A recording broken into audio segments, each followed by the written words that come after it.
What is unconditional love? Most love is conditional, where conditions have to be right for love to be present. Abraham Hicks explains what unconditional love is and how to vibrate it.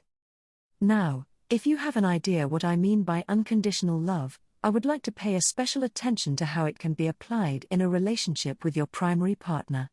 As always, I will use they, so I don't need to constantly write he or she. The long story short, there are absolutely no differences between how you approach your lover and anybody else. Wait, what? Yep. But to explain that more clearly, I will need to go much deeper. In my previous article, I explained that unconditional love is to truly accept and respect other people no matter on how much their opinions align with yours. And there is no reason why you should treat your partner differently. And now the secret is that you shouldn't treat yourself in a different way either.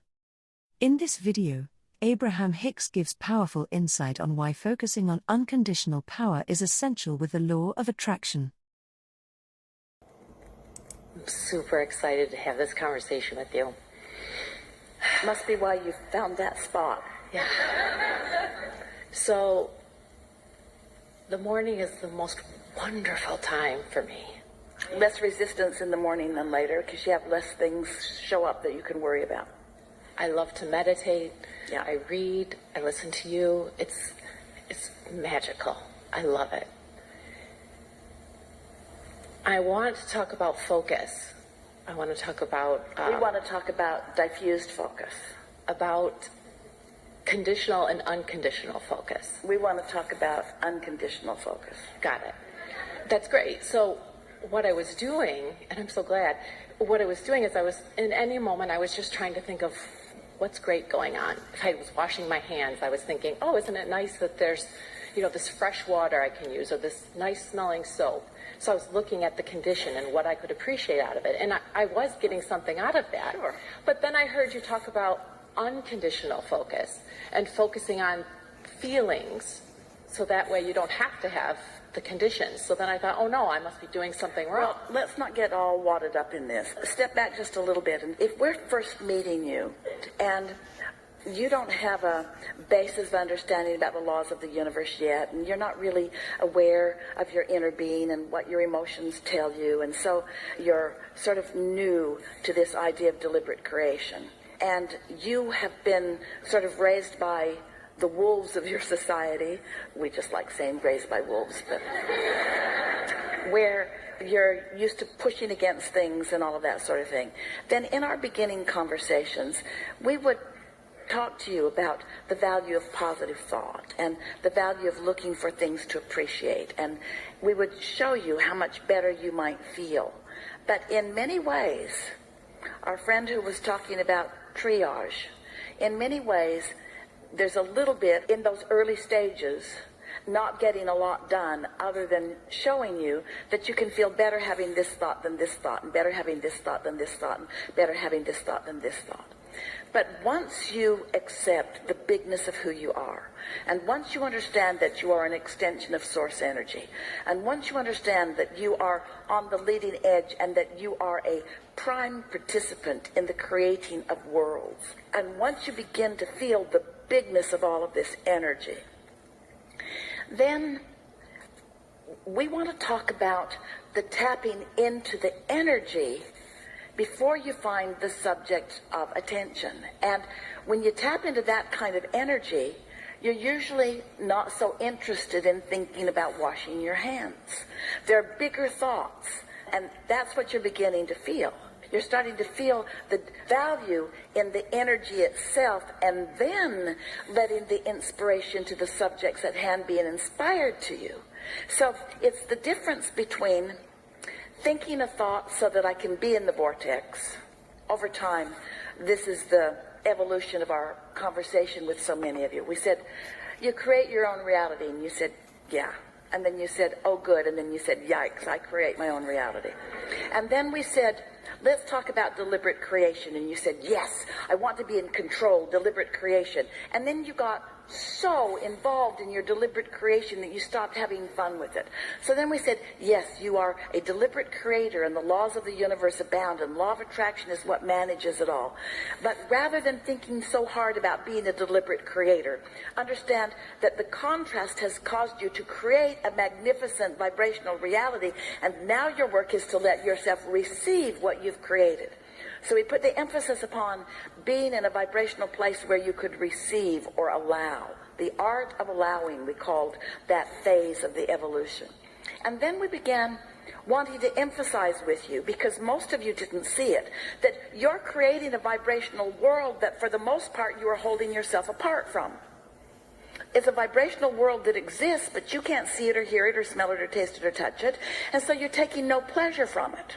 But if you could accept its existence and notice the subtle evolution of it, then you could enjoy the evolution of your creations, just like the farmer takes pleasure in knowing the seed in the ground is germinating and gestating and is in the process of becoming, and doesn't need to see the stalk of corn or the ear of corn before he takes pleasure in the field that he has planted.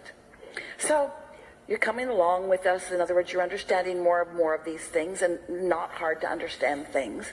And then we began saying to you that there's this magnificent creation that you have created, and that in fact is you, because you are the creator, creating the creation, which is you.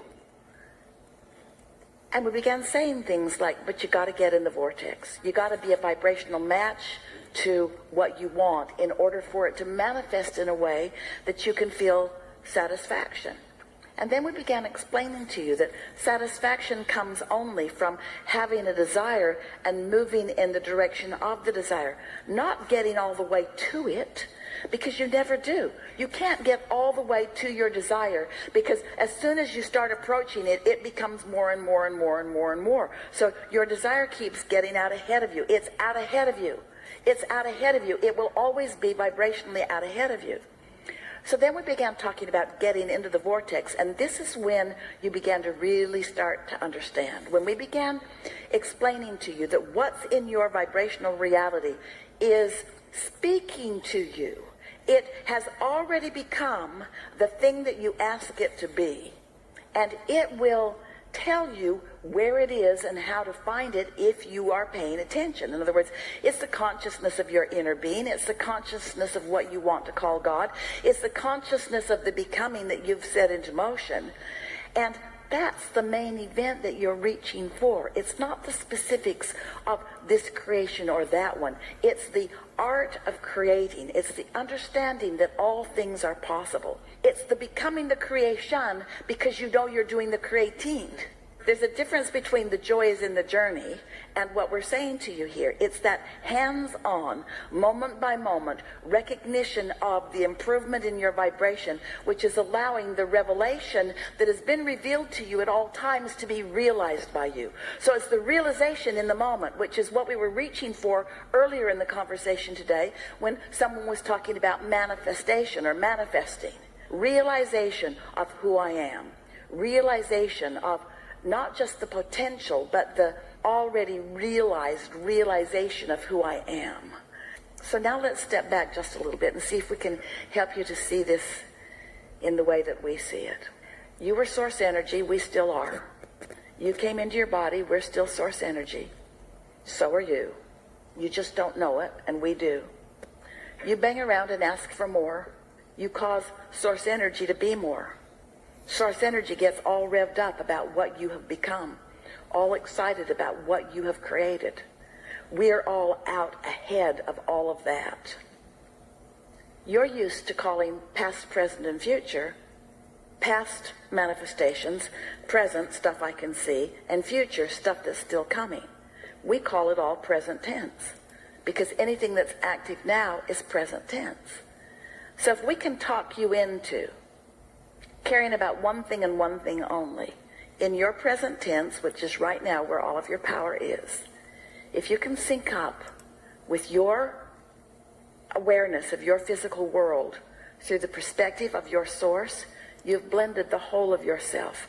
And now, maybe for the first time, You are the creator that you were born to be. Because not one of you said, I'm going into a body, but I'm going to ignore who I really am. I'm going into a physical body to test myself and to prove worthiness, which is the way most religions in a bogus way tell the story, you see.